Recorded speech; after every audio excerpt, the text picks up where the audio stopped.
Let's go ahead and get started then. For all you listeners, my name is Luke Phillips. I'm the editor of Braver Angels Media's opinion page, and I'd like to welcome you to the second edition of the Braver Angels Media Writers Roundtable. I'm joined here today by a intellectually diverse and welcoming and good-hearted array of writers and contributors to Braver Angels Media. In no particular order, let me introduce them to you. So we have Randy Lioz. Randy Lioz is the director of Braver Angels' California project and a longtime contributor. Actually, I believe he's been writing pieces for BA Media for longer than BA Media has existed, actually.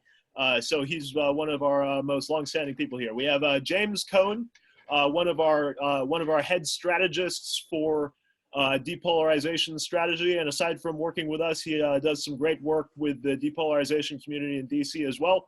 He's written a lot of stuff lately on the ways messaging can be worked on in this way.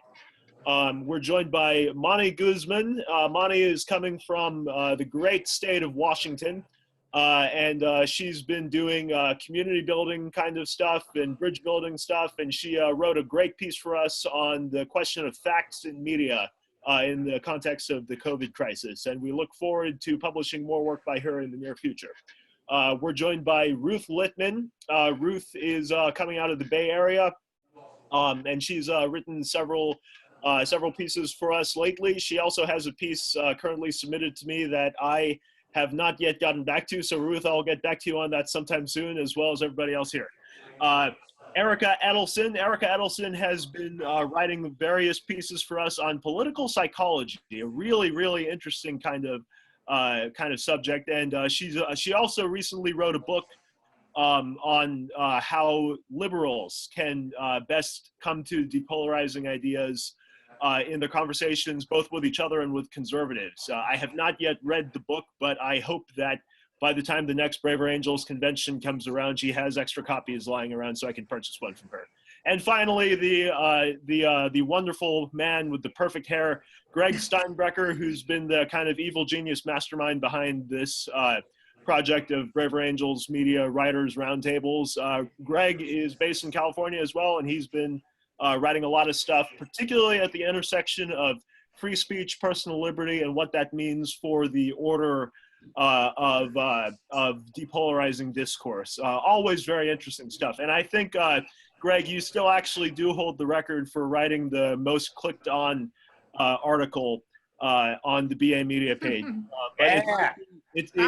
Game on, Greg. It may be solely due to the wonderful clickbait title that you gave it. I'm not sure how much it was based on the actual interestingness. I'm just kidding. It was actually really wonderful.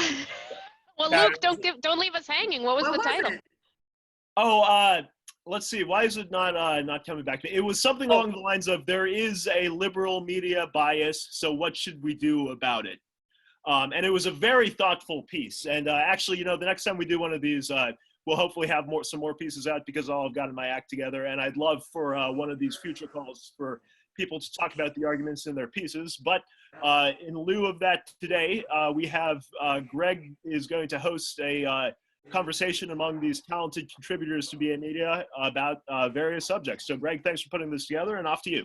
Of course, yeah, no, thanks, Luke, and welcome to everybody. I'm glad we're doing this again. I got a lot of great feedback from a diverse group of people about the last one and how interesting they found it and how refreshing it was to see a bunch of people who disagreed being able to talk cordially to each other. So I'm looking forward to jumping into this again. I think today the items that we're going to talk a little bit about Joe Biden in light of some of the Tara Reade allegations, and like we did with Trump's comments a month ago, I think we're going to abstract them a little bit. So we're talking a little bit more bigger picture, as opposed to trying to litigate the matter itself. We're going to talk about polarization in the age of COVID-19. We discussed it last time, but every day feels like a year, and things have changed fairly rapidly since we did this. And then lastly, we're going to talk about some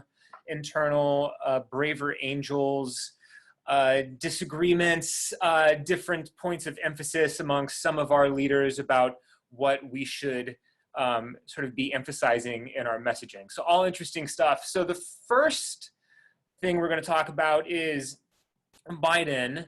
And just to get us started, I'll sort of talk about how I see the matter. And then, you know, I assume everyone will just bend a knee and say that I was absolutely correct and that was the definitive take on the topic.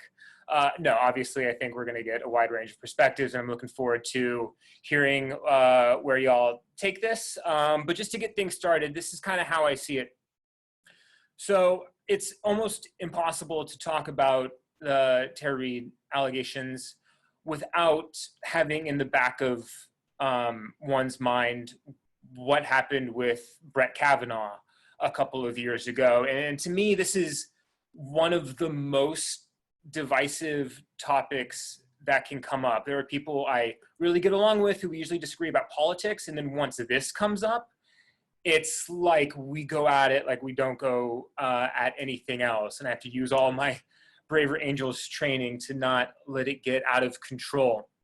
So I think, and I mean, that was true at the time of the Kavanaugh thing as well. I remember Brett Stevens, who's, you know, anything but a Trump-loving conservative, saying, like, for once in my life, I'm grateful for Trump because he was supporting Kavanaugh.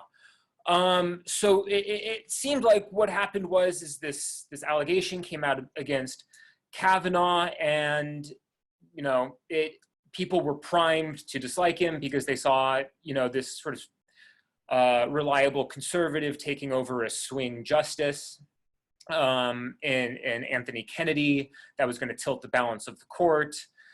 When it came up, it was an immediate firestorm. People, media institutions, politicians sort of running with various narratives. Some other allegations came up, which once you looked pretty closely at them were pretty tenuous. The one in the New Yorker, it was based on someone who had to, like, assess her memories for 6 or 7 days before sort of confirming the rumor that was heard. The Swetnick allegations didn't really hold up after just a few minutes of cross-questioning on MSNBC. It was one of those things where there was smoke technically, but, you know, 0 times 0 is 0. And it seemed like it was a lot of manufactured smoke, at least from my perspective, in order to help bring this guy down. And there were some interesting topics at the time because people were saying, well, this isn't really how we adjudicate things in the United States. This isn't really adhering to the principles of due process. People were saying, well, this is not due process. This is not a courtroom. This is a job interview. We do not need to adhere to some of those principles that, you know, are outlined in the Bill of Rights. So now we have, cut to a few years later, we have Joe Biden running for president, best chance to defeat Donald Trump, and these allegations have come out against him. And again, they are older allegations. They're probably a little bit stronger in the sense that you can actually prove definitively that they met because it's established that she worked for him, but still there's various disagreements about how seriously to take these. The media has been much more cautious in terms of reporting on these allegations and really sort of digging into the record and taking their time to interview people and come out with stories closely. Meanwhile, some of the people who were, you know, saying we have to believe women, we have to, you know, sort of take Christine Blasey Ford at her word, or saying, well, when not believe women per se, but take them seriously, really sort of make sure that they're heard, but also do your due diligence. And I think what's bothering conservatives about this is that there's sort of an interesting position, because I think objectively how Biden is being treated by different media institutions, politicians, a little bit more cautiously, is how we would like to see people treated all of the time. But I don't think there's a lot of trust or faith that if this happens to a conservative again, that this is going to be the approach. So I think there's almost a temptation to do what was done with, I think, how you used to be you were told to train dogs in the past if they, did their business indoors, was to like get their faces close to it and have them smell it and be like, see, this is wrong, this is bad, look at, smell what you did, look at what you did. At the same time, so there's almost a tendency to want to punish liberals for the perceived mistreatment of Kavanaugh, while also wanting to sort of like reward the fact that this is the proper behavior, but without a lot of trust that this is going to be the behavior going forward. Complicating this is, and this is my final point, I swear to God I'll go on to someone else, sorry to monologue for so long. Complicating this is that Betsy DeVos came out with new revisions for Title IX, how to adjudicate what's college campus sexual assaults. And for a lot of conservatives, see this as restoring due process to the process. And Joe Biden came out against what Betsy DeVos has proposed, saying that this is going to help, help victimizers more than victims, whereas conservatives see him not wanting to grant unto college men what he is asking for people to do unto him, which is to vet the accusation and to do due diligence. So with that, Randy, a few years ago, you wrote a piece that said Joe's got to go. This was at the very beginning of the Democratic primary process. So I'm very curious as to what you think about this. Has your thinking changed since that article, or are you kind of sitting back, like hands like I told you so? What do you make of all this? And feel free to choose one of those threads, go on your own pace. I know that was a lot. This is just to get things going. Yeah, thanks, Greg. I have notes. I have some a decent amount of stuff that I'd like to say. And I appreciate you bringing up the piece that I wrote a few years ago, because I still feel very much that way, that Joe Biden, of all of the primary contestants for the Democratic nomination, I was least excited about him. The person I was second least excited for was Bernie Sanders. And so when Elizabeth Warren dropped out of the race, I was absolutely irate. And one of the things that I was saying was, I was really disappointed that we were left with a bunch of, a couple of septuagenarian, white men, straight white men. And that once again, our choices are narrowed to that set for nearly the entire history of this country. And at this point, and so yes, I still don't really feel that excited about Joe Biden. Obviously, as a Democrat, as a blue, I feel vastly better about him than I do about President Trump, of course. But and so that frames a lot of the way that I think. But one of the things that I think is really important to understand about this whole dynamic is that this controversy is the perfect controversy to separate us, because one of the things that people absolutely love to do, especially when talking about the other side, is to point out hypocrisy.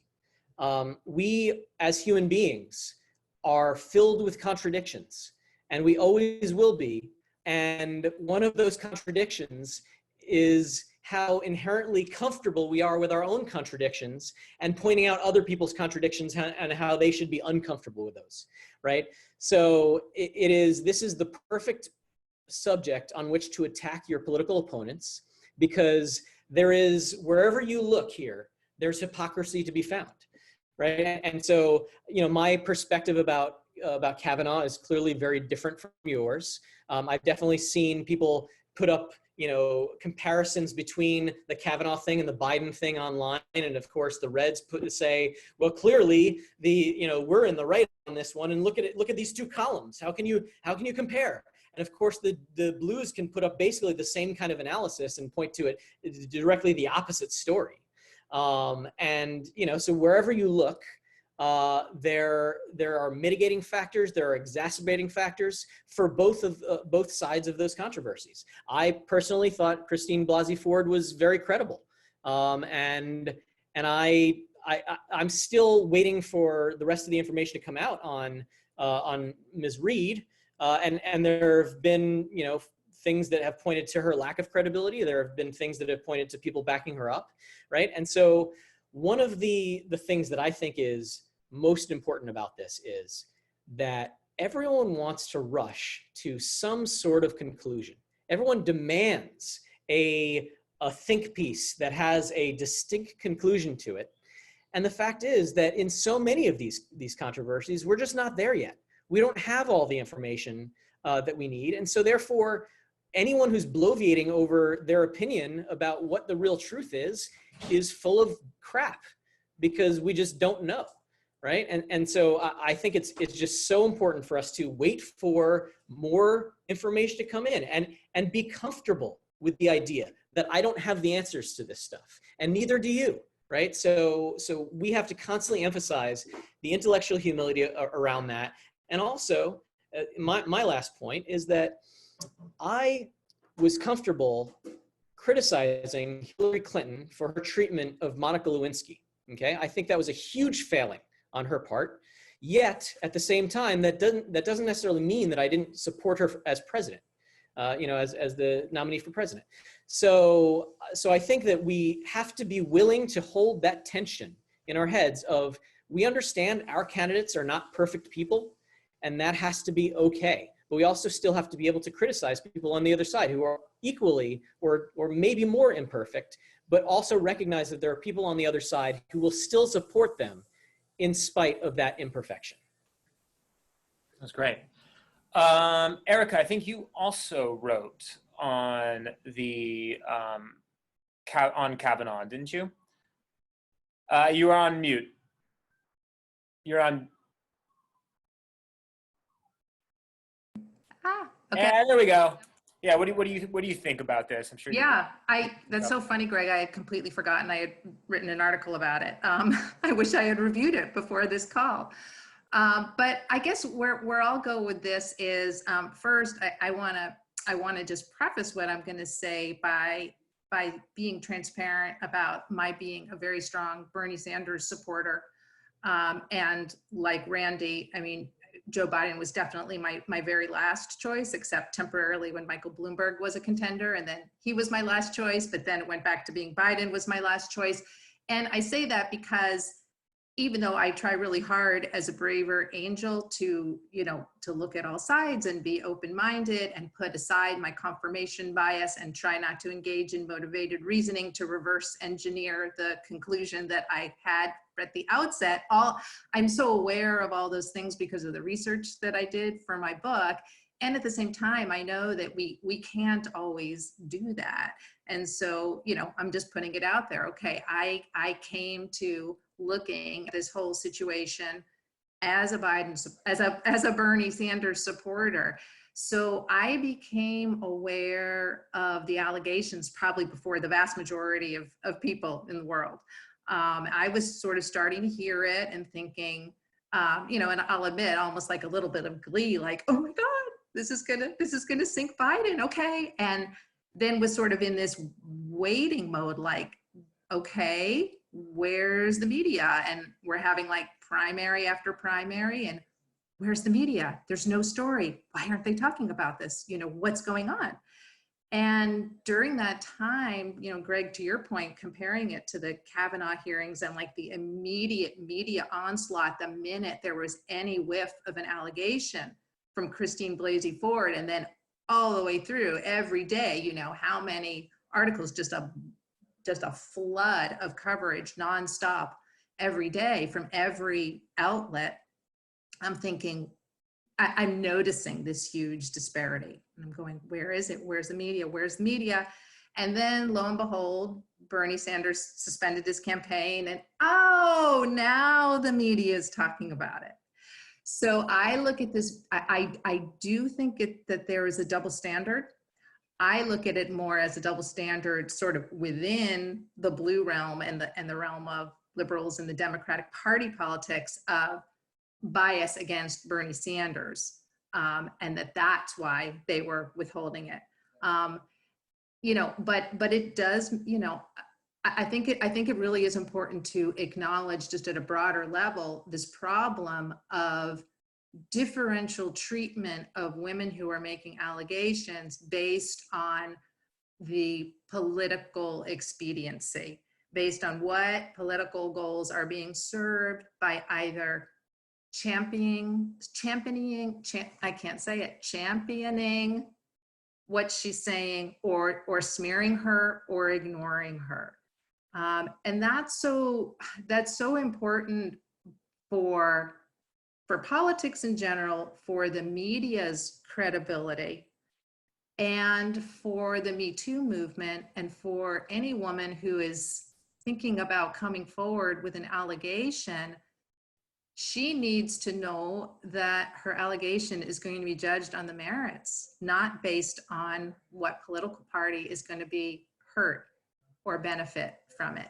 And to think that you're going to be smeared or ignored just because the people who are in a position to report on your allegations are predisposed to not want that out there, I think it does huge damage to the Me Too movement. And so I think the media did a grave disservice to the movement in their treatment of Tara Reade. And that said, like Randy said, I don't know whether it's true or not. I find her at least as credible. I find her approximately as credible as Christine Blasey Ford. And in both cases, I wanted to know more. In both cases, there were unanswered questions, and I would like to know more. Yeah. Luke, I saw you nodding a lot to what Randy said, which is interesting because you don't exactly line up ideologically. So what do you think about all this? Well, general rule of thumb, Mr. Host, when you see me nodding, you should assume that I don't really know my own thoughts on something, and I'm just learning from other people's thoughts. So, on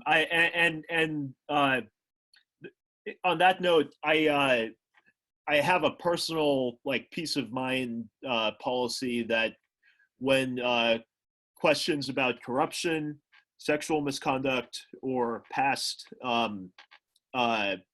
indiscretions on the part of any politician, regardless of if they're my party or the other party, regardless of whether they're my faction in the party or another faction in my party, general rule of thumb, I take note of them and I try not to think too much of them. Not because they're not important. They are definitely important. But it seems to me that the politicians, being as human as they are, and sometimes perhaps more human than a lot of us, because they are more powerful and freer to be themselves, I think it's just no longer really surprising anymore for me when this kind of stuff happens, but that opens up a kind of older political theory question that I think about sometimes, and it's is it possible to be both a good public figure and a good politician, and also to be a good person and a good individual who follows good moral codes in terms of how they treat people and stuff? And while there are plenty of examples of people who we like to think exemplified both good personal character and good statecraft, I think one of the most popular examples, who is recently deceased, if the eulogies are anything to take account of, one of the most popular examples of that in America was President George H.W. Bush, right? Who didn't really have too much in the way of scandals the way some of his predecessors and successors had. Generally was thought of as a relatively competent president and politician, generally thought of as a decent guy, maybe not the most interesting guy, but a decent guy. So there's examples like that, right? But in so many other cases, there are examples of people who are really, really good at getting legislation passed, or really, really good at winning wars or whatever, who have just trails of bodies and trails of sexual abuse and trails of all kinds of stuff behind them.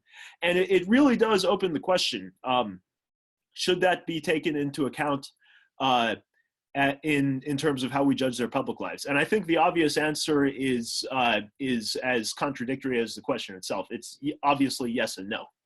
There are two different areas of human life, and they're maybe part of the tragedy of human politics is that you can't really reconcile the contradictions of people like that. I think in the 2020 election cycle, a lot of supporters of President Trump are very, very cognizant of his personal moral failings, and admitted as such.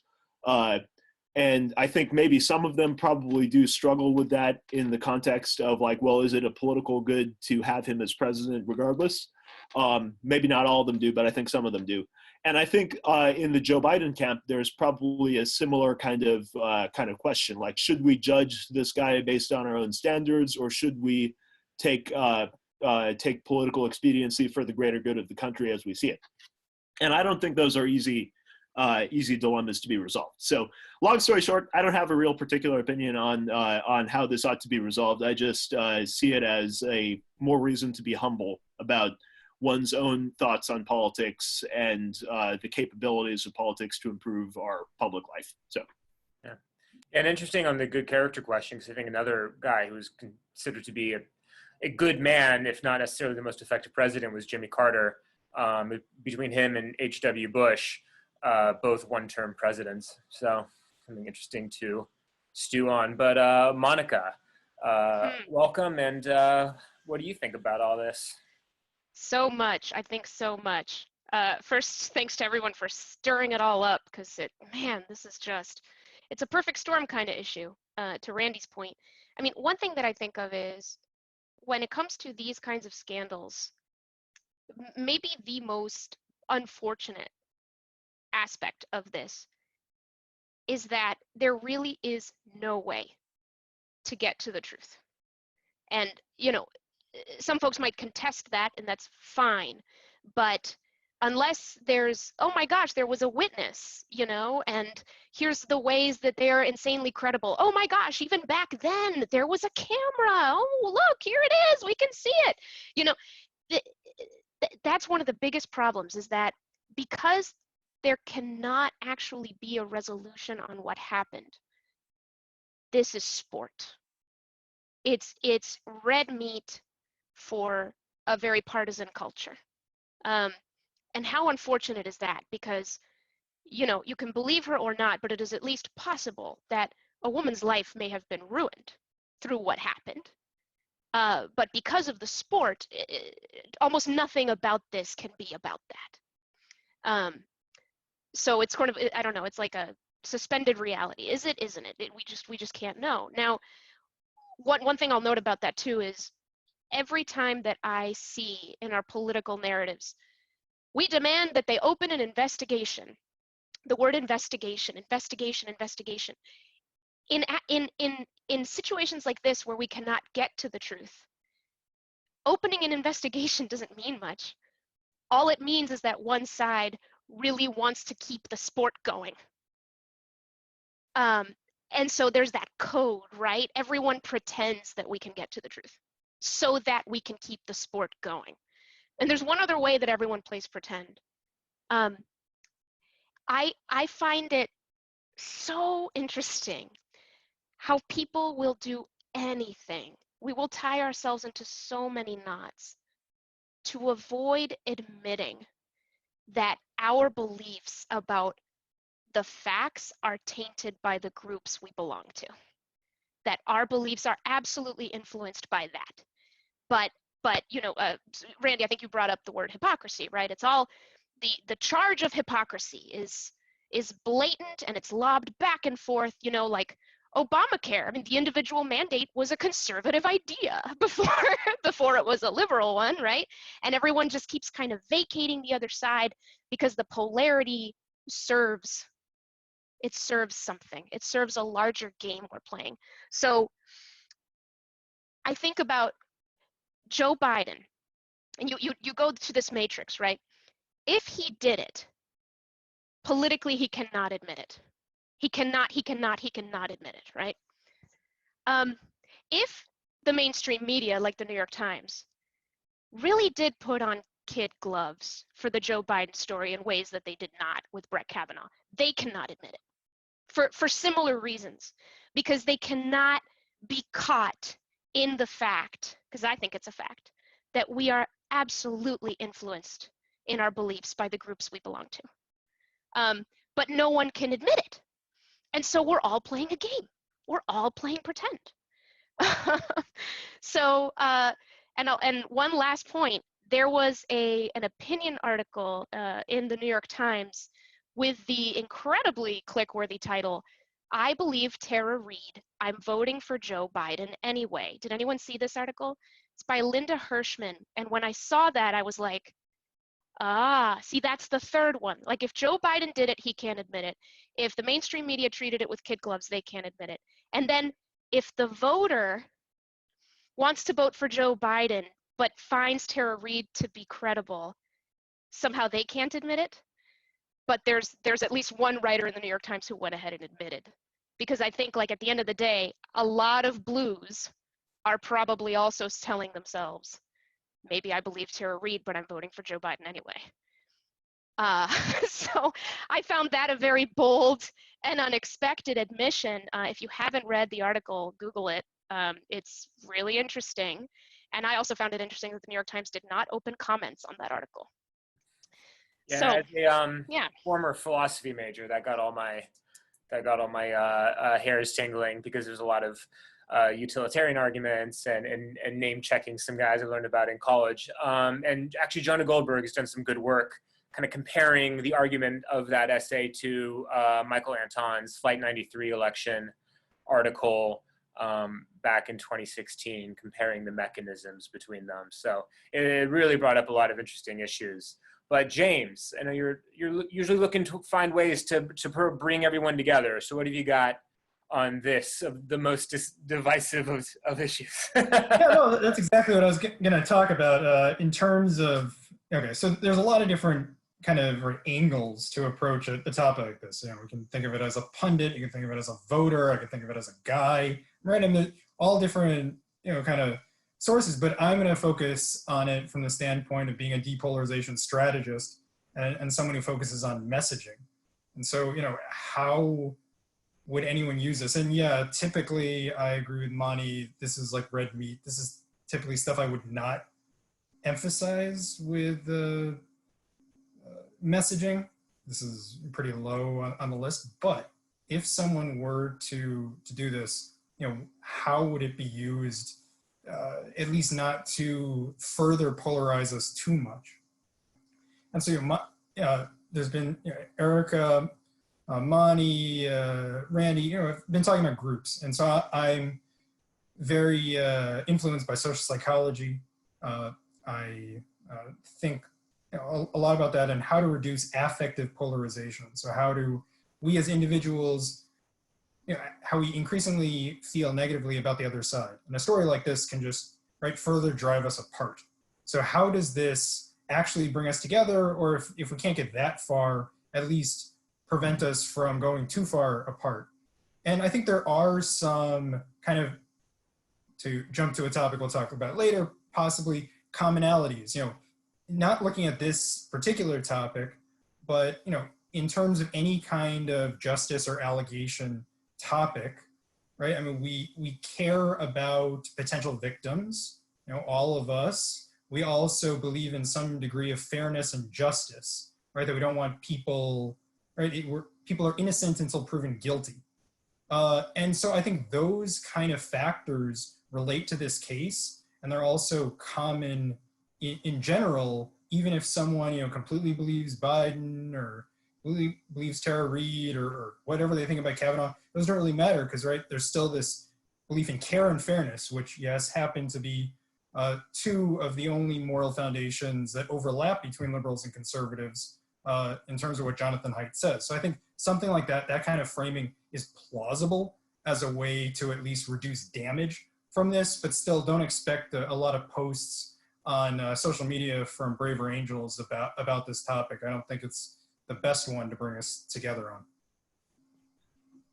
Probably true, but I think we've done a pretty good job of modeling how to talk about it. Ruth, why don't you bring us home on this topic? Okay, well, I want to just reiterate what Moni said. Monica, nice to meet you. Great. I do think the way we think about this is very much about whom we've associated with in the past and what our experiences have been in the past and the present. When I was in college my junior year, there had been this huge headline making issue about a date rape at the University of Michigan. And it made headlines for weeks and weeks and into months over the summer, in fact, and all names were anonymous. I found out later on that my roommate or my apartment mate was the person who pressed the charges. And I also learned that she was just ticked off at her boyfriend.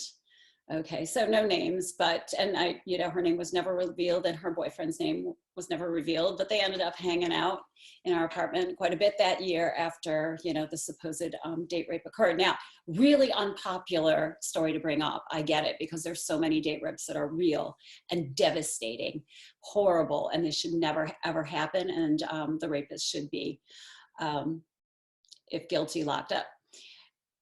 What I find really hard is when I hear people say, believe the woman.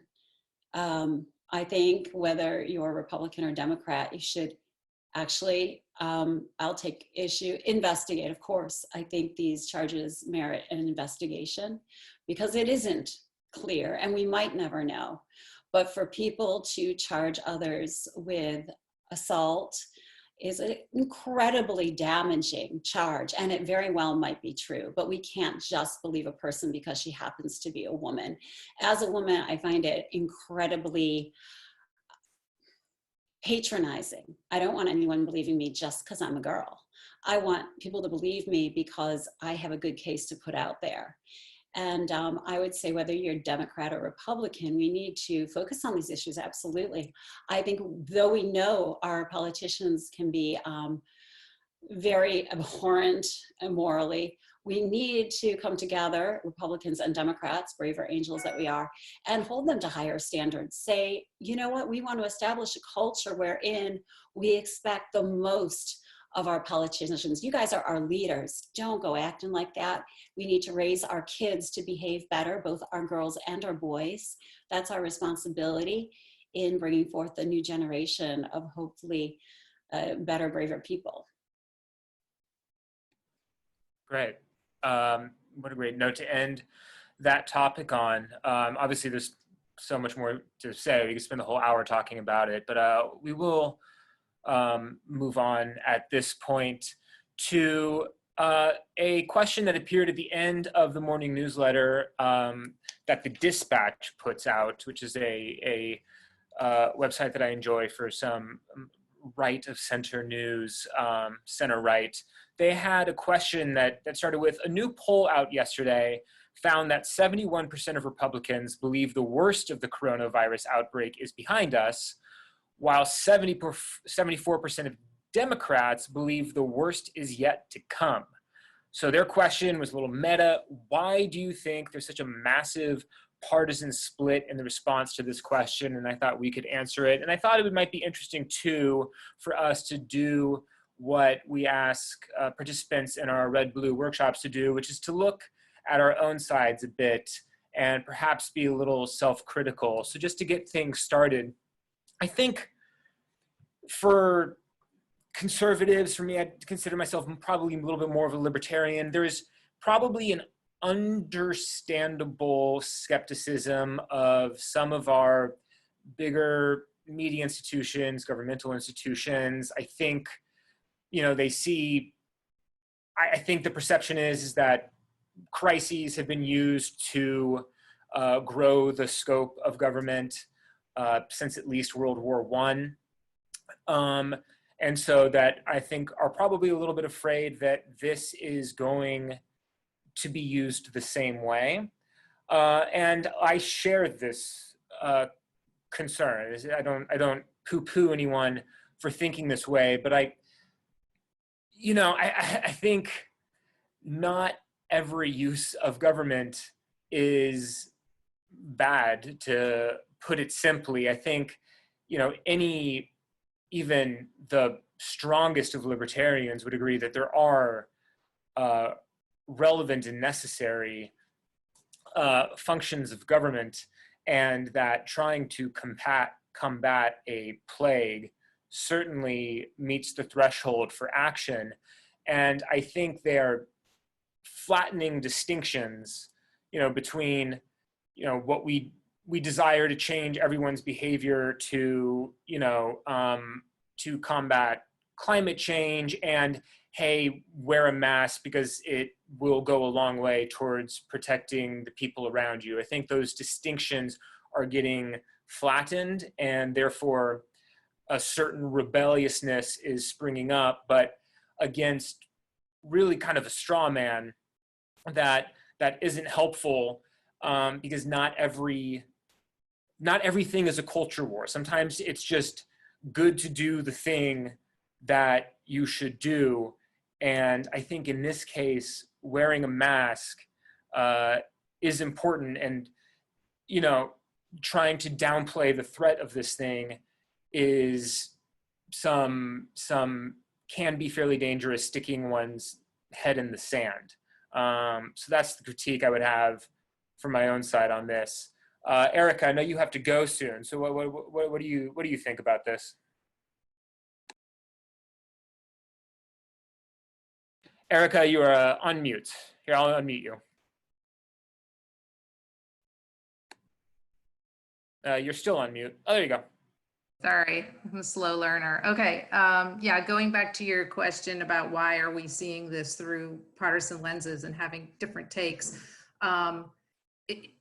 Actually, a lot of people really are on board to a great extent. I think there's a pretty strong consensus around supporting the social distancing and the stay-home orders. And as usual, what we're seeing is like a lot of media attention on like some of these very extremist protests that just like, boy, talk about pushing all the buttons of liberals to see, guys out there with guns and MAGA hats and, try no masks. And it just, that just like pushes all our buttons. So that can tend to make us think like, oh my God, there's this like massive rebellion against what we blues see as, doing the responsible thing. And I don't think it's actually all that strong. That said, you gave those statistics, Greg, and there is a difference of opinion. So is the worst behind us or is the worst ahead? And I think, there's all the usual things at play here in terms of getting our information from different sources, the extent to which we are listening to Fauci or Trump, in general, how do we view and trust different types of experts and our different news sources. But I think one particular thing that I'm really curious about that might be playing out here is a real like rural urban split.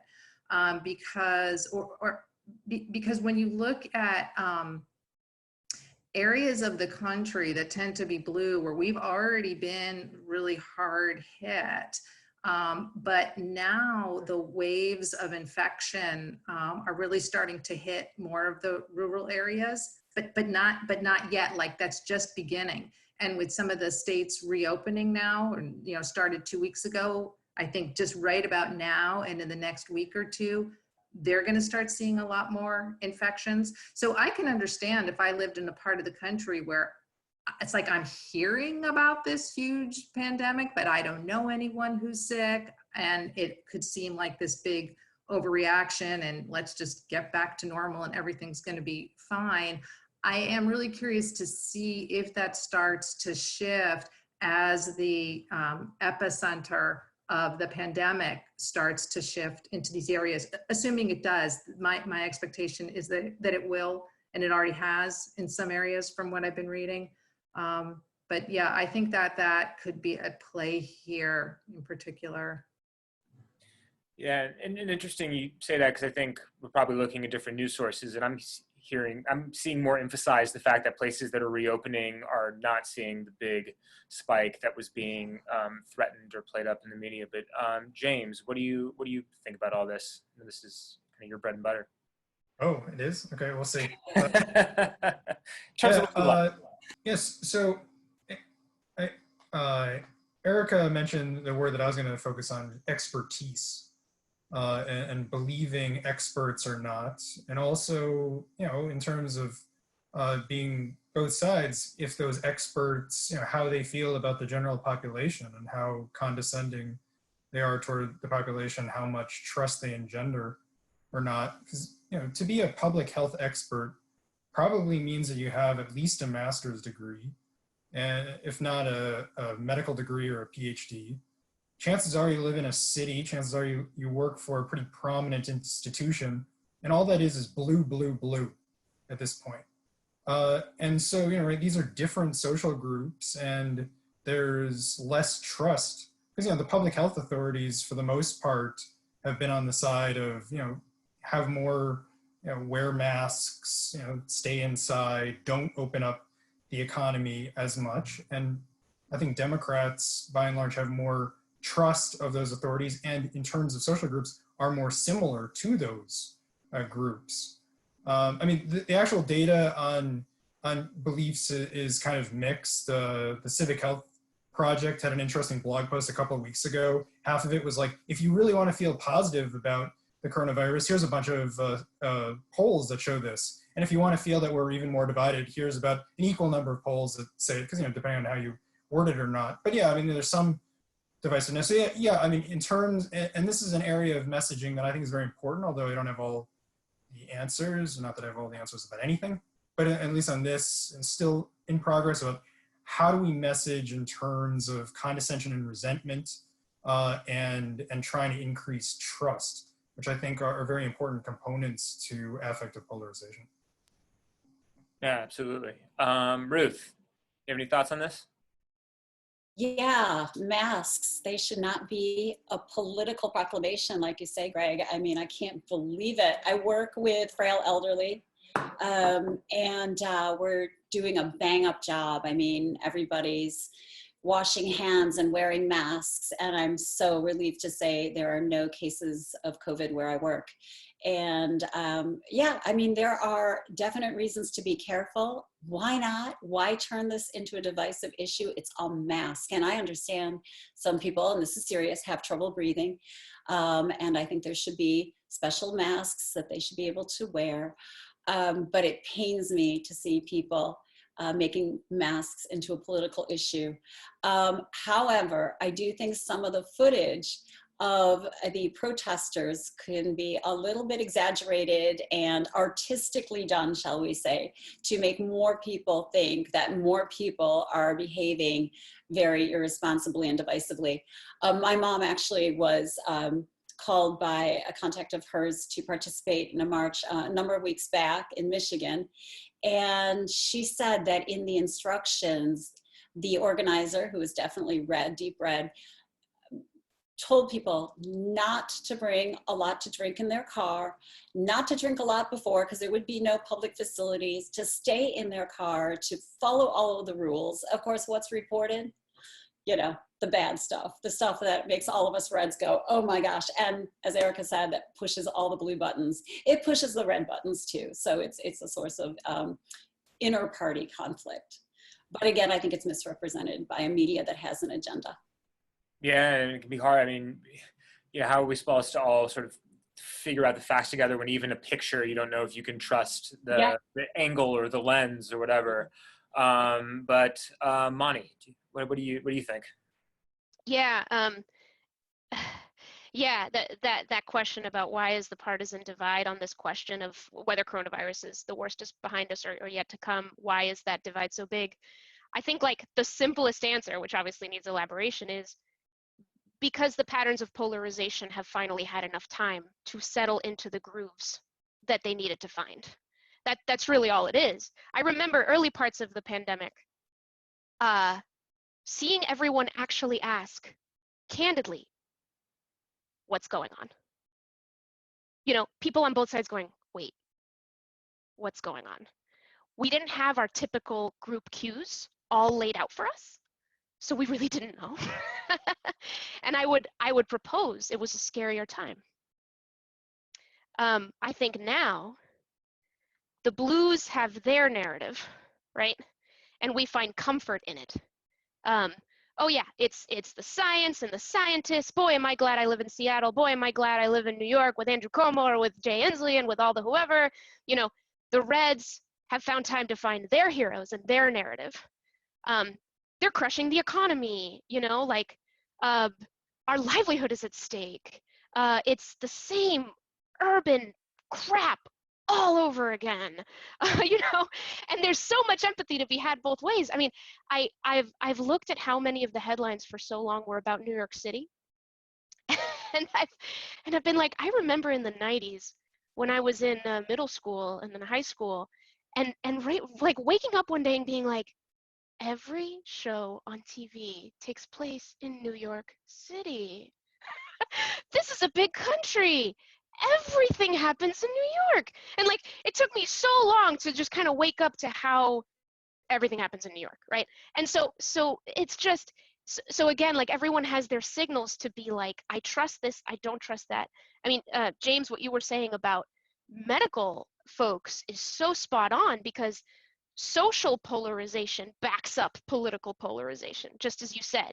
You know, someone with a master's degree probably went to a city, probably is intimately familiar with the urban ways of thinking, which means that they're probably liberal, which means they don't understand me, a red, right? And so I can't trust them. But then nationally, you get put into this bind. You know, the CDC and its guide about how to communicate through all of this had some tips, and this was pre-coronavirus, about how to do this. And one of the things is like, try not to put a politician as the head, as the face of a response. Try to have a medical health professional. And the supposition was a medical health professional will be more widely trusted. If you put a politician on the microphone, and guess what? The half that isn't in that politician's party won't trust them. Well, unfortunately, thanks to social polarization, the same has now colonized health experts, because many of them are more educated or more city or whatever, right? And so we really are in a bind, because you sit there and you try to go, well, who does everybody trust? Who could lead a unified response, a single narrative? And right now, I don't think it's anybody. I have no idea who that would be. I have no clue. So yeah, when I see this gap getting bigger in the partisan reaction, it's because everyone, what really comforts us more than safety I think, is like unity in story, unity in groups. And so the Blues have their narrative, it makes us feel good. The Reds have their narrative, it makes us feel good. There you go. And now everybody is happy in their battlefield. Yeah. Yeah. Randy, what say you? And then Luke, after Randy's done, why don't you hop in? Yeah, so I think that, like so many other stories that we talk about, including the Biden story, the Covington Catholic story comes to mind as a perfect example of whatever you want to see in a story is there for you to access, right? And so from a purely policy perspective about, you know, how much should government be involved in our lives and managing this sort of situation, this is once again a perfect kind of dichotomy that's been set up. Because it can be seen, of course, as, well, you know, certain politicians are using this to their advantage to install the exact government that they have always wanted. And, you know, and you can perfectly quote Rahm Emanuel, right, in saying you shouldn't let a crisis go to waste, which is, you know, he's very, he's extremely honest in his tactics, right? And his conception of those tactics is wording those tactics, but that's politics. That's what politics is. But of course, from the Blue perspective, it, rather than, you know, a lever with which to shoehorn your conception of government in, the Blues see this as a magnifying glass, allowing us to see up close why exactly government is needed so badly already, you know, well before this crisis happened, right? That we should have a healthcare system in place that would be ready for this kind of thing, right? So of course, whatever narrative that you want is there. And so my Blue perspective, I spend a lot of time on Facebook trying to understand the opposite perspective. And one of the things that annoys me, that I was just dealing with today, is people seem to either willfully or not be misunderstanding the nature of statistical models. and people saying, oh, look, all the models were wrong. See, the numbers are way off from where they predicted. And the most basic understanding that when you show the public a model and you say, this is what could happen if we don't social distance, then the public will react to that. And it is, you know, I characterize it as I thought it was a Heisenberg uncertainty principle thing, but it's actually not. It's the observer effect, that once you try to measure something, the act of measuring that affects the outcome of it. And this is a classic example of that. And that's something that we basically really need to understand and communicate to the public. But my experience from really trying to critique my own side stemmed from a conversation I had with my brother. And he, you know, I've said this before, actually, in the article that is going to be coming out soon. I said, I'm pretty sure that he felt after that conversation that I had been red-pilled, because he got so frustrated with my perspective on, you know, what was going on the other side. But the fact is that, you know, for 99% of this issue, he and I are in alignment, right? And so I was really, really trying to give him a perspective on what's going on the other side. And I think that there is something to be said for trying to dig a little bit deeper and understand that, you know, it does seem to me pretty clear that we're not ready to open up, and that testing is the paramount concern, right? And that the Trump administration is failing on testing, and compared to the rest of the world, you know, it seems like a pretty straightforward narrative. But at the same time, there also does seem to be trade-offs, right? There are trade-offs in terms of, if we open up a little bit, right? If we make some choices like other extremely progressive countries have done, to open up certain things like school for kids, that may inch up the death rate a little bit. That is absolutely true. But it also has huge gains for the welfare of society, right? And so it's a little bit of a trolley problem, which is how I put it in the article, that we are measuring not only the value of suffering in terms of medical, you know, mortality suffering, but also economic suffering, right? Should the only concern be mortality, or does the economic suffering that people go through, that Reds have certainly pointed out is, you know, can lead to mortality suffering, right? That's a legitimate thing. But also the trolley problem aspect is that we are in charge of pulling the switch or not, right? And we have to acknowledge that what we do is a choice. What we do or choose not to do is a choice, and those are very complicated things. So there's a lot of moving parts, and it's a hugely complex moral conundrum that we're going through. And I think both sides really need to understand that the other side is good people too, and trying to wrestle with that moral conundrum. Yeah. Luke, do you or your friend have any any thoughts on this? Well, she's not my friend, she's my sister. Yeah, so Jingle came in to join me right before I made this thing, so I'm now holding her against her will to help me make this point. But I think a lot of good stuff has been said here on the division, red, blue, urban, rural, conservative, liberal, everything about why there are huge differences in the interpretation of how the coronavirus is growing or not growing, and how the response is, and what the trade-offs are there. I want to bring attention to what I consider to be my tribe, which is slightly kind of useless, I guess, conservative intellectuals who tend to be socially conservative and fiscally liberal or fiscally centrist, right? And generally, the thing that I've noticed, I mean, first off, there's been a lot of really good writing at the conservative magazines in the last 3 months or so, specifically on the coronavirus.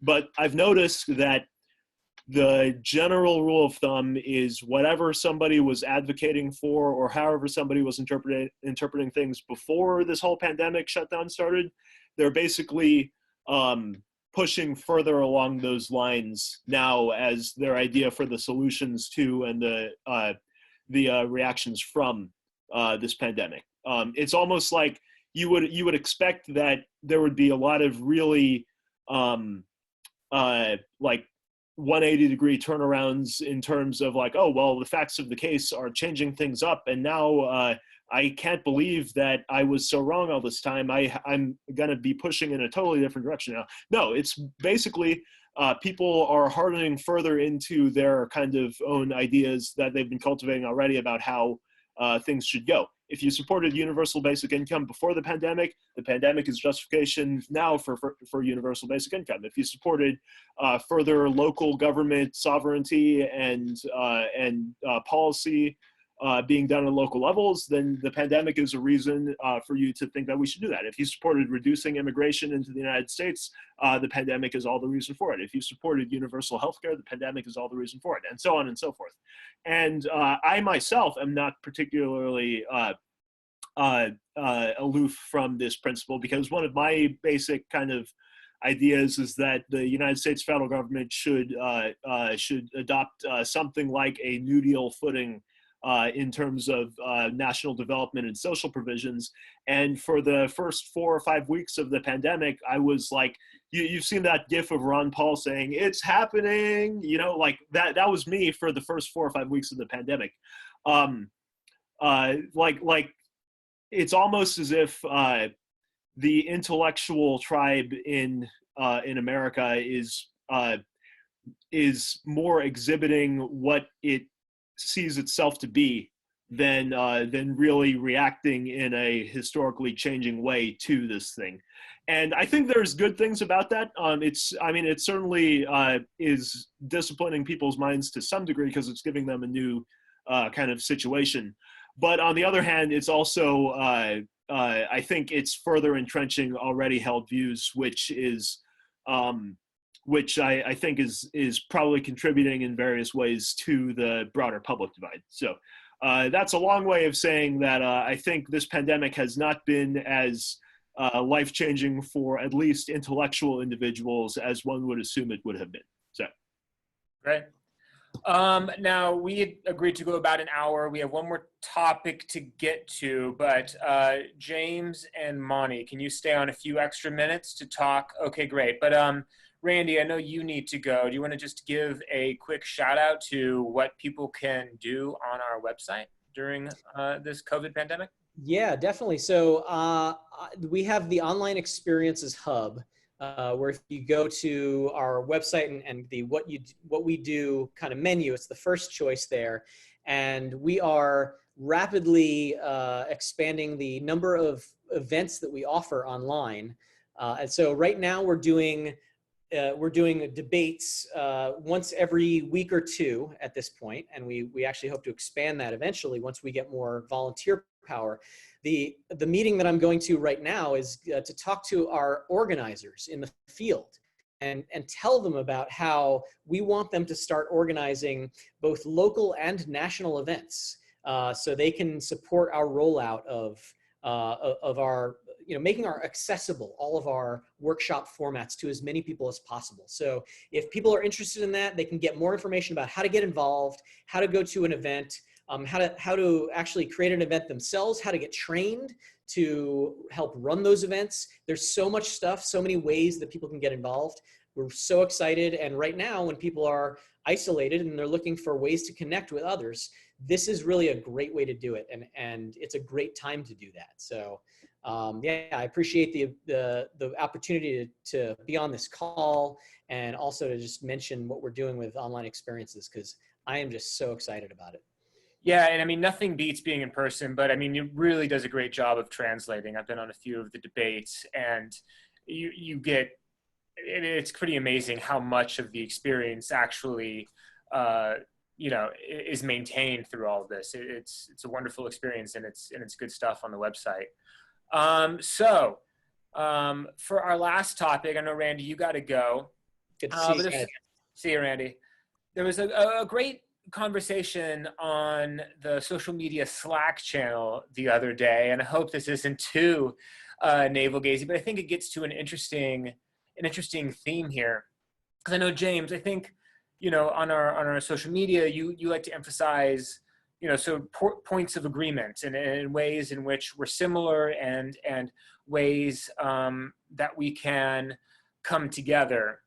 And someone was saying, I think we need to sort of show a little bit more how Braver Angels allows people to disagree, that's what makes our organization special. The fact that, people can kind of keep their points of view and they can disagree with each other, but they can do that well. And Monty, I know you echoed that and sort of plus one that and had some more interesting thoughts. So James, why don't you lead us off and let us know kind of what your thinking is behind this, and Monty, then we'll follow with you. All right, sure. So I guess I'll talk about a draft of something that I'm writing now that Luke does not have, that for all I know will never see the light of day, but I guess people will hear about this even if it gets deleted or hidden on my hard drive or something. So in terms of like divisions between groups, this is really what I'm focused on. The groups, we talk about them as blue and red, but they're typically party-based, kind of, Democrats or Republicans or supporters of President Trump or not.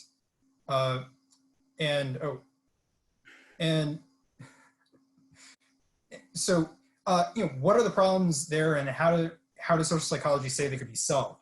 And typically between two groups that really dislike each other, they seem very distant. We stereotype them. The other group seems beneath us in some ways, and we tend to avoid them. And in terms of what can bring them together, it's typically kind of what we share when we have cross-cutting identities, and then we feel less distant. It's seeing people more as individuals, so then they're not stereotyped as much. It's often emphasizing people, I think Randy had talked about this before, good people of good character, people who've, overcome challenges or care for others or something on the other side, so they seem more kind of at our level. And then there's something known as vicarious context. So even if we can't actually communicate with people directly, we can, kind of see good interactions across divides, kind of like what we're doing right now. We can have friendships across divides, and people can say, oh, that's normal for my group. Sure, I'll do that too. It's not a big deal. So those tend to be kind of commonalities. Now, disagreement could be a context in which some of these occur, right? I mean, like we can, even if we disagree, sometimes we'll see commonalities, or if we disagree, we'll see the uniqueness of someone's story and they seem more like individuals, or maybe, maybe their conclusion is different, but they've overcome something, so we see character. So the disagreement becomes some context that's acceptable, but I don't know of much social psychology that says that disagreement itself brings groups together. It's just, it's okay to have that as the context behind some of these other factors that actually bring them together.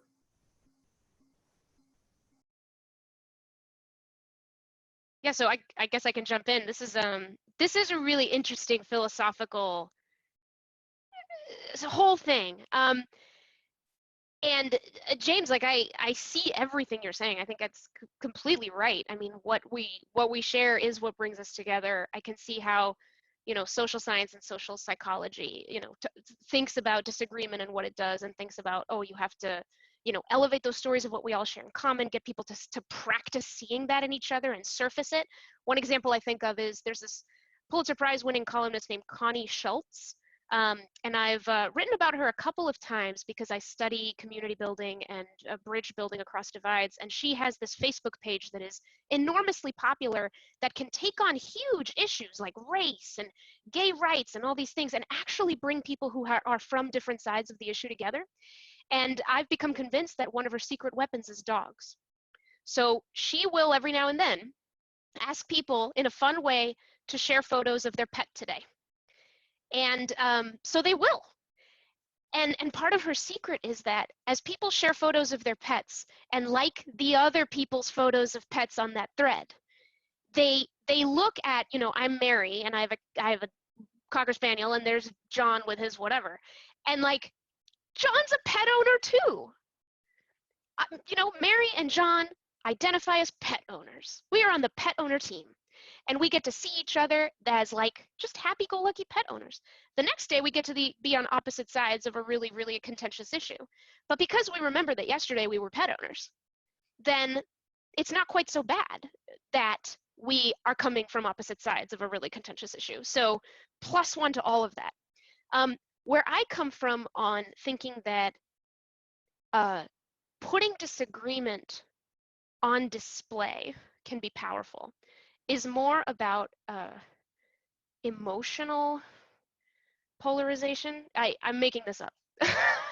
but to tell another story, I'm thinking in particular of one friend whom I've known for 12 years now. And there was a point in our friendship where she had to kind of sit down and talk to me and just say like, hey, Monica, here's what's up. I feel like you do X and I don't like it. And it's making me feel Y. And I said, well, I think you do A and I don't like it. It's making me feel B, you know? And I remember that conversation kind of being like, oh, this could end our friendship. This could be it, right? We both felt extremely vulnerable and very exposed. You know, walked away from that a little wounded. What meant the world is that we came back. That we came back and we had another restaurant date or coffee date or wherever it was. Like, we're extremely close friends now. And I think back to that conversation and I go, that's where our friendship became this strong. So there's something about when you achieve vulnerability, someone calls you out on your BS, you call out someone else on their BS, you actually get to step into the anger you feel or the frustration. I just don't. And then you survive it. And there's another side to it that I think strengthens the connection.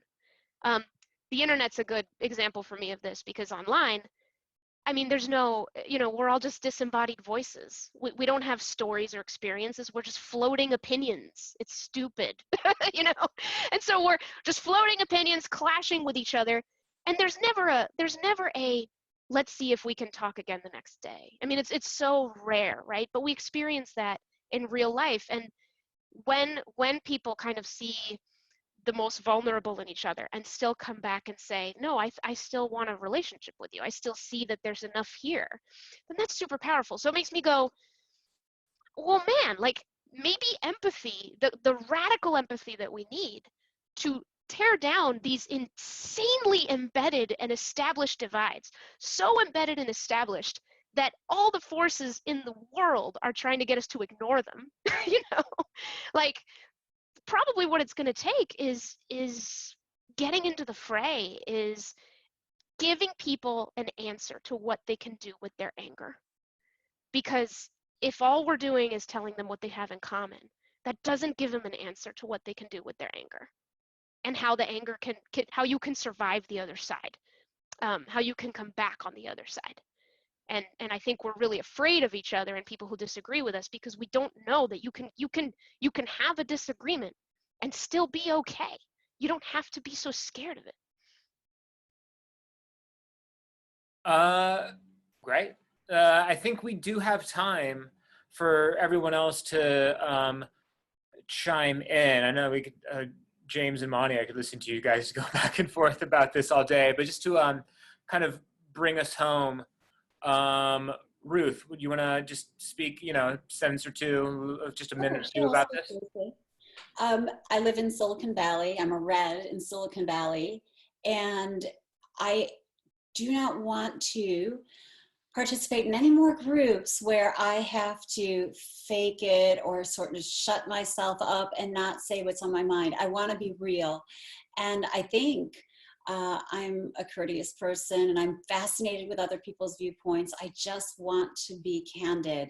I want to be civil, candid, and I figure that over time that will lead to trust.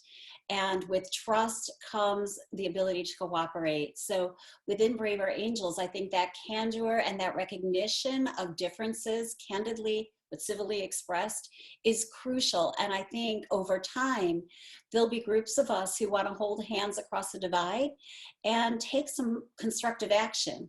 But if we just try to find those limited areas that we sort of agree on, the emphasis is going to be placed on agreeing rather than disagreeing. of maybe contorting our candid views rather than just putting it out there respectfully, and becoming curious about other people who do the same. So I would have to say, I think the need to be different is so important. Randy, what about you? Yeah, I absolutely agree. I 100% feel very deeply in my soul that that diversity is inherently a strength, and that whenever we're exposed to opinions that are very different from ours, not only is it possible that we will come to adopt a little bit of that perspective, but that our own convictions will be strengthened because we will understand the counter argument and be able to advocate for them more strongly. I've been emphasizing the fallacy of the ridiculous trope that we hear that familiarity breeds contempt, because it is 100% not true. Familiarity, I've said over and over again, fosters affection.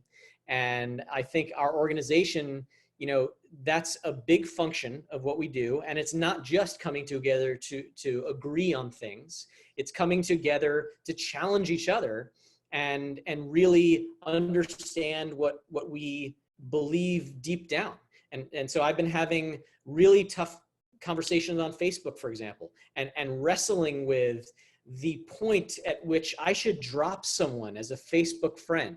Should I drop them at the point where they make a blanket statement that Democrats are horrible people, which just happened the other day, and I challenged someone today on that, and they did have some contrition on that point. And that is why I have just such a high bar, a high threshold. I'm also a pack rat as a person, so I don't like to get rid of friends and people in general, right? I hold on to everything, but there's a reason, because I think that on some rainy day, I may use that thing in my garage, or on some rainy day, I might be able to actually make a connection with someone who I have seen as being so toxic, but maybe the slightest of positive impact on them as a human being.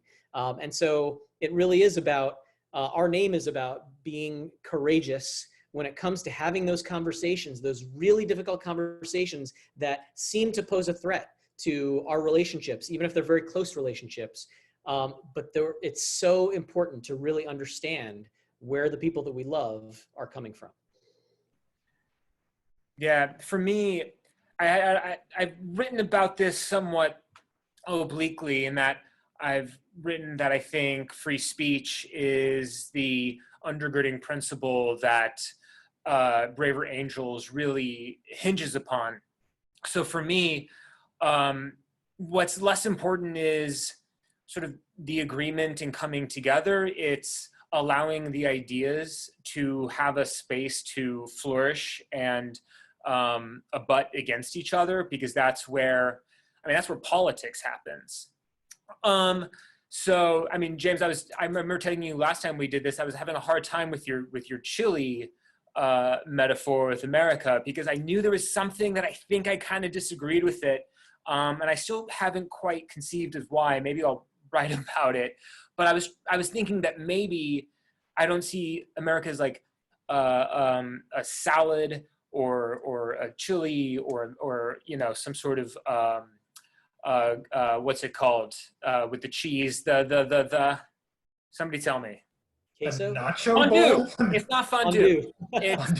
It's I think America might be the dish that you serve all of that on, and everyone can sort of serve whatever conception of the good life or conception of what America is upon it. I don't know. It's a working theory.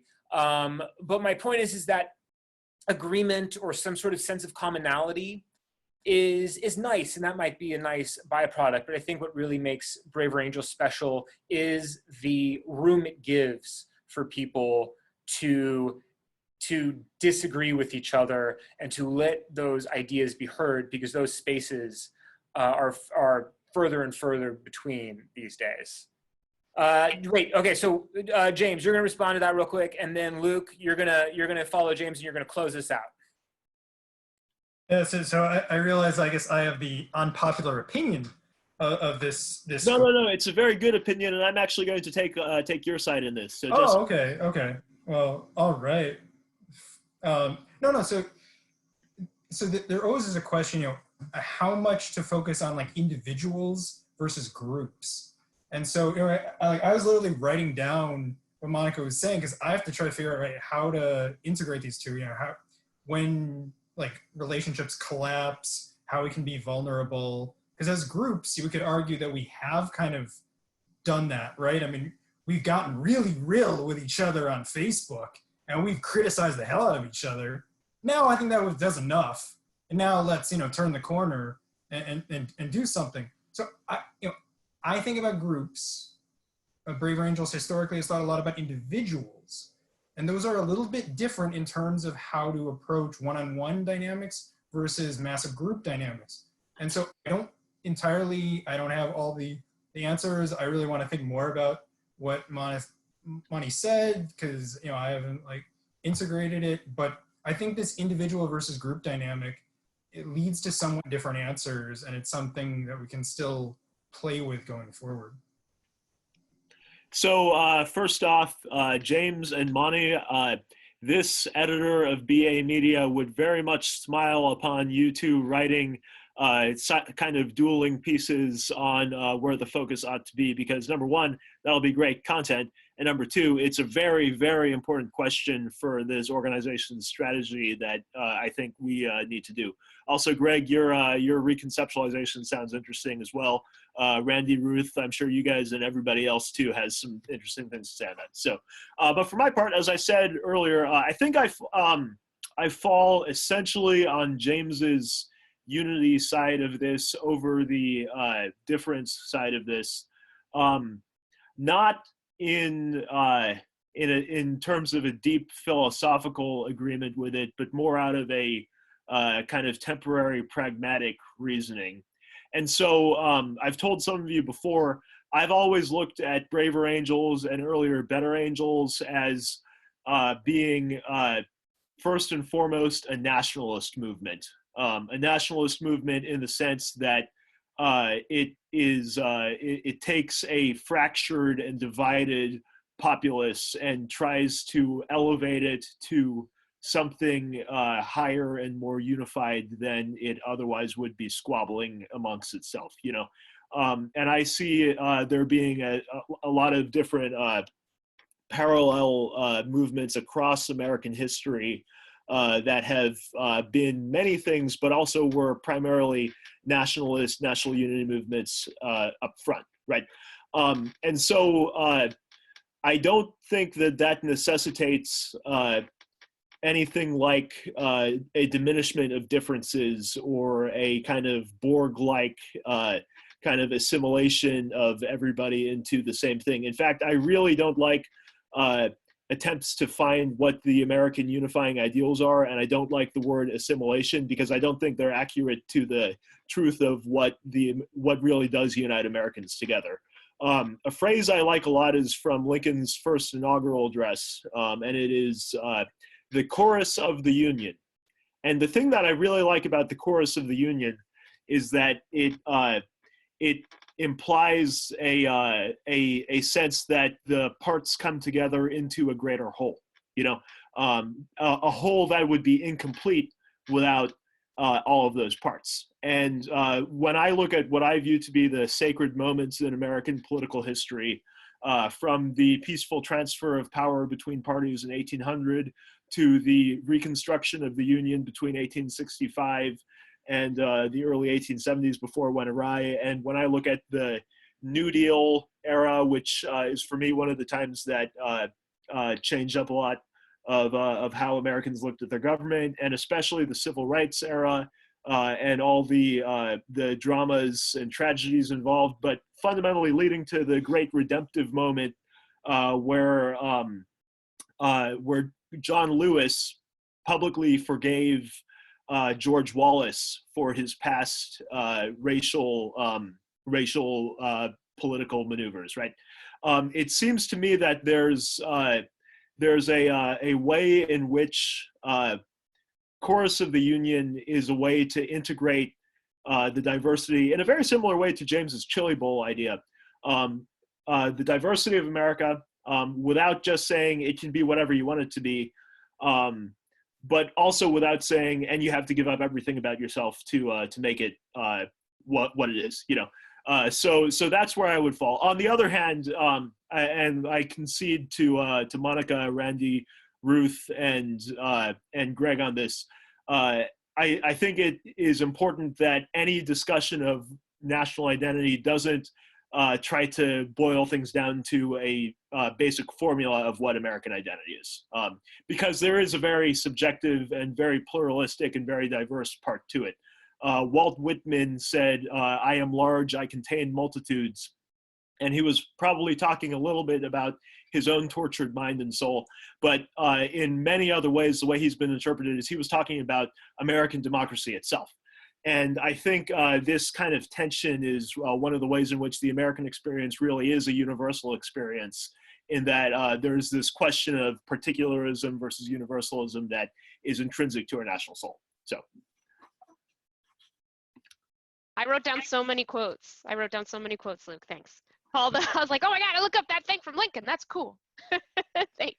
Well, I am glad I am useful at the very least as a repository of interesting literary supplements. So. It's awesome. By the way, I didn't write them down, but they're up here. I'm checking them out.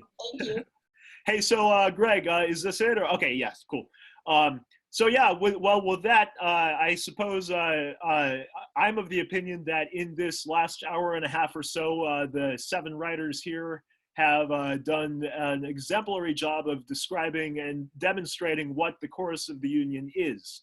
It's free people who are all in a similar kind of political boat together, but who really have very real differences, being able to talk about these kinds of differences and appreciate each other as human beings in a way that does justice to the reality of things, but also makes for a better future for all of us and for our posterity. And in a broader sense, that is the essential mission of Braver Angels Media, is to bring that conversation, both in terms of how we think about it and in terms of demonstrating it, to our readership. And in yet another broader sense, that is the broad mission of Braver Angels as an organization and the depolarization movement, is being a kind of school of democracy in all kinds of ways. And so with that, I would like to first off thank all the writers who were here, Ruth Littman, Greg Steinbrecher, Monty Guzman, James Coan, Randy Lioz, and Erica Etelson. And I would like to invite all of you listeners to take a look at, number 1, the things that they've written, number 2, the things that other people have written on Braver Angels Media, and number 3, just always feel free to reach out to us if you'd be interested in getting involved as a contributing writer or as a volunteer in some other way. We're always looking to bring new, diverse voices with unique perspectives into the fold. I'd like to thank Greg and James for being the evil genius master organizers of this. You guys are doing a great work on that. And I'd like to thank all of you writers for doing the good work that you are doing all the time as well. So, Greg, you want to have the last word, or? Great. Okay. Well, with that, thank you. And we look forward to giving you guys another one of these conversations in a couple weeks' time. So.